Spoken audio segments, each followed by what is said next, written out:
morning. Morning. Well, well, well. First of all, I must thank you for coming. And from the bottom of my heart, I never expected to be in this position. Truly, truly, truly. I did not know that I had the ability to write. It was an amazing thing that happened over the pandemic. You know, I was tired of turning on the television and just watching cities get blown up and all kinds of stuff, and I'm questioning, you know, is this the American dream that I came for? And, you know, it just struck me that I can use this time to really reflect on my journey and how amazing this journey has been for me. Thank you. Oh, I'm sorry. Now, I'll give you a little backstory. My daughter, Isaiah, she's here today, she loves to write. And throughout her journey, she was constantly asking me questions about my background. Mom, what did you look like when you were a little girl? Or Mom, what was life like in Guyana? And you know, we immigrants, we live by the paradigms that we know. You come to America, you put your head down, you work hard, you study hard, and you just go on with life. So I would keep ignoring her. Oh, don't worry about it. Yeah, it was good. No problem. You just study and take care of what you need to take care of. You don't need to know about me. Well, one day she came back from college, and I'm sitting on the bed, and she comes and she throws all these journals on the bed. And she says, Mom, you met my favorite author, James Baldwin. You never said a word. I said, I don't know. I didn't know what to tell her. She said, Mom, look, there are things in here and about you that I never knew about. So it was during the pandemic when I was locked in and locked down, I started to question myself. Well, why is it that a huge part of me is just going to be left behind? And my children or no one else would know what I experienced as a child. And it hit me. I was ashamed of my past. And why was I ashamed? It's because we were poor. And I had gotten this idea in my mind that being poor, there's something wrong with being poor. But today, I'm here to tell each of you, God writes your story. It does not matter where you're from, what you've gone through, there's always a second way for you. There's always someone who's gone through the same thing that you can help them. And so today, I just want to show you quickly how my story transformed. Essentially, I wrote Carol's Closet, and it has two themes in it. Throughout Carol's Closet, the first is that we are much more alike than we are different. So the question is, why do we spend most of our time magnifying our differences? We focus on our race, we focus on the color of our skin, we focus on our ethnicity and all that. I pray that God will help us to understand that we are the human race.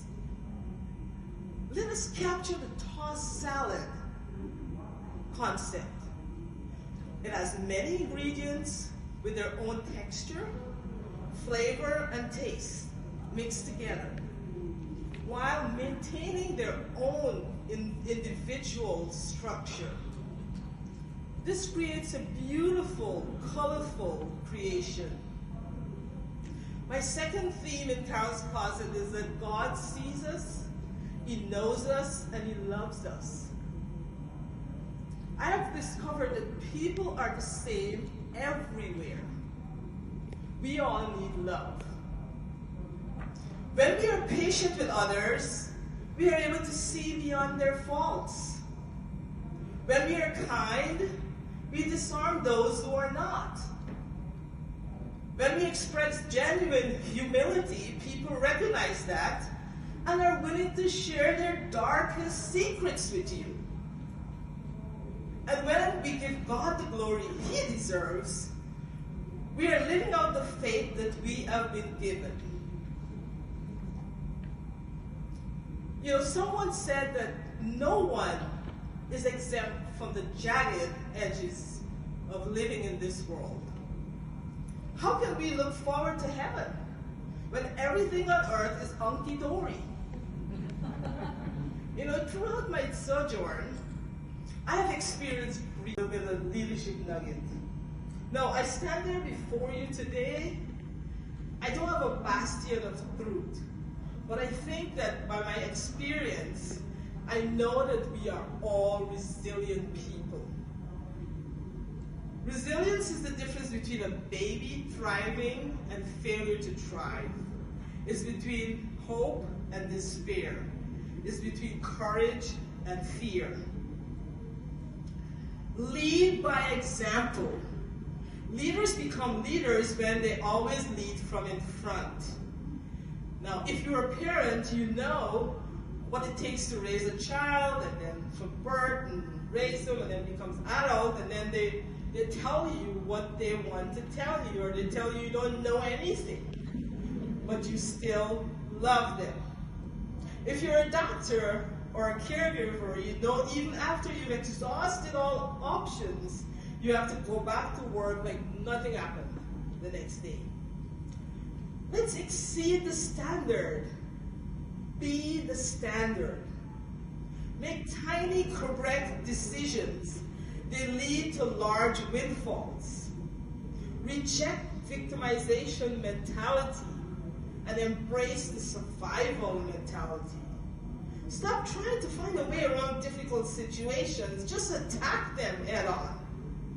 The happiest people that I know don't have the best of everything. They just make the best of everything, and I'll show you what I mean later. A leader must do the things that others think cannot be done. We are all lifeguards in a way, you know, we're guarding something in our lives, our own health, our patients, our children, our customers, our relationships, everything. But each of you sitting here in this audience got to where you are because of your resilience. You too can dare to be different and make a difference in someone's life. So go out and love someone today. We are called to love people instead of rescuing them. God wants people to be in a place where they turn to Him for help. God's design for us is to build community. We leaders need people more than they need us. And like the stories I tell in Crowne Plaza, each of you have your own story of resistance. When you depend on God to fight your battles, He infuses supernatural power to live life with purpose. When bad things happen in your life, you have three choices. You can either let it define you, you can let it destroy you, or you can let it strengthen your resolve to do better. We are not valuable because of the color of our skin, the job we do, our position in life, or our wealth, but we are valuable just because we are made in the image of God. And no one succeeds in a vacuum. You know, we could not do the things that we do by ourselves in Adam. We had so many helpers, so many people who wanted to give of their gifts and talents and everything. They went with us because maybe they saw some leadership in us, I don't know. But here is the greatest visual example of resilience that I see every year I go to Ghana. Look at the pictures there. The one on the left, this guy probably has a business. And he's thinking about how can I get there in one piece, just going once. Okay? The second picture, there's this woman that she has everything that she wants to sell that day on her head. But one of my favorite is the one to the right. Look at that woman. She's carrying she's balancing it on her head. And you know how hard that is? I tried it several times. So don't think it's easy. She had to have prepared this tray, right? And these are peanuts.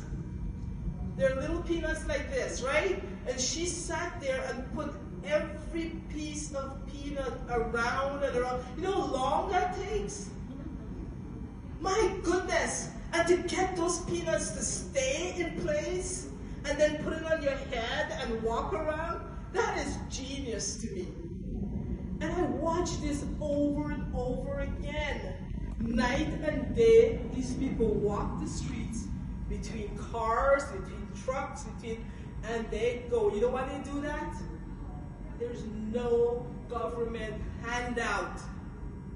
There's no one that's going to come and say to this woman, oh, I'm going to give you something to use for the rest of the month. No, she has nothing.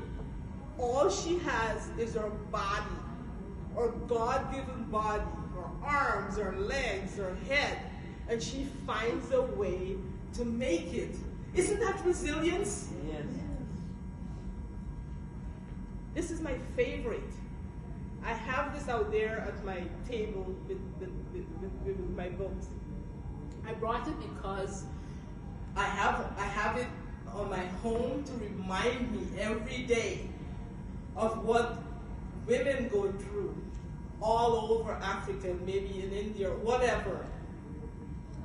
This is a beautiful example